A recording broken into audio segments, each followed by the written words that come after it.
कांवड़ यात्रा को लेकर मौलाना कौसर हयात ने गृह मंत्री अमित शाह को एक चिट्ठी लिखी है। इसमें मौलाना ने कानून व्यवस्था को लेकर सवाल उठाए हैं। कौसर हयात का बड़ा दावा है कि कांवड़ियों से लोगों को खतरा है और मौलाना ने सीधे सीधे यूपी पुलिस पर आरोप लगाते हुए कहा कि कांवड़ियों की गुंडागर्दी पर तो वो आंखें ही मूंद लेते हैं।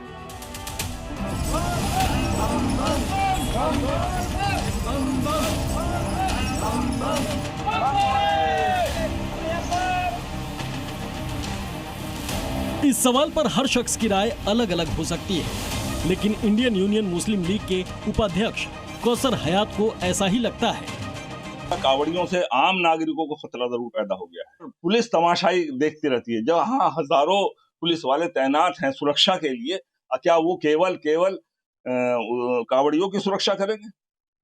क्या आम नागरिकों की सुरक्षा की जिम्मेदारी उत्तराखंड सरकार की और यूपी सरकार की नहीं है? ये खुला हुआ एक बिल्कुल अन्याय हो रहा है, खुला हुआ जुल्म है कि एक ग्रुप को आप और बाकायदा स्पॉन्सर्ड करके और उसे एक लाइसेंस दे रहे हैं बदमाशी का, गुंडागर्दी का लाइसेंस देकर आप खुली गुंडागर्दी करा रहे हैं। मौलाना कौसर हयात ने इसी मुद्दे पर गृह मंत्री अमित शाह को लेटर लिखा है, लेकिन मौलाना साहब घूम फिर कर वहीं पहुंच गए जहां इनकी सोच अटकी है। सिर्फ मुसलमानों के लिए सारे कानून बने हुए हैं, क्या औरों को इस तरह खुली छूट दी जा रही है? ये देश के अंदर आप एक तरह से अराजकता, लाकानूनियत पैदा कर रहे हैं और इस तरह से ये देश का नुकसान हो रहा है। मुसलमानों का नुकसान नहीं हो रहा, देश का नुकसान हो रहा है। जिस तरह आपने सड़कें बंद कर दी, मुख्य मार्ग सारे बंद कर दिए, एक तरफ आप 15 मिनट नमाज पढ़ने के लिए सड़क नहीं दे सकते, सड़कों पे नमाज आपने बैन कर दी, जबकि सड़कों पर नमाज हम सिर्फ ईदगाह या मस्जिदों के अंदर जगह की कमी की वजह से हम सड़कों तक आते हैं। ये सब क्या तमाशा हो रहा है? कौसर हयात तो बोल रहे थे कांवड़ियों पर, लेकिन बोलते बोलते नमाजियों पर आ गए। यानी कौसर हयात को सड़क पर नमाज का हक चाहिए,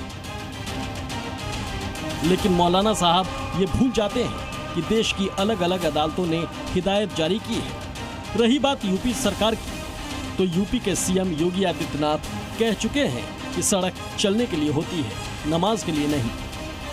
सड़क चलने के लिए होती है, और जो लोग ये बोल रहे हैं ना, उनको हिंदुओं से अनुशासन सीखना चाहिए। जहां तक बात कांवड़ियों की है, तो योगी आदित्यनाथ ये भी बता चुके हैं कि कांवड़ यात्रा में बाधा बर्दाश्त नहीं होगी।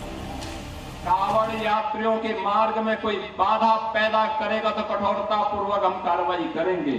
और उनको सड़क अच्छी होनी चाहिए, बिजली की व्यवस्था होनी चाहिए, पंडाल लगना चाहिए, उनके लिए जगह जगह गर्म पानी और भंडारे की व्यवस्था होनी चाहिए, उनके सम्मान की रक्षा होनी चाहिए।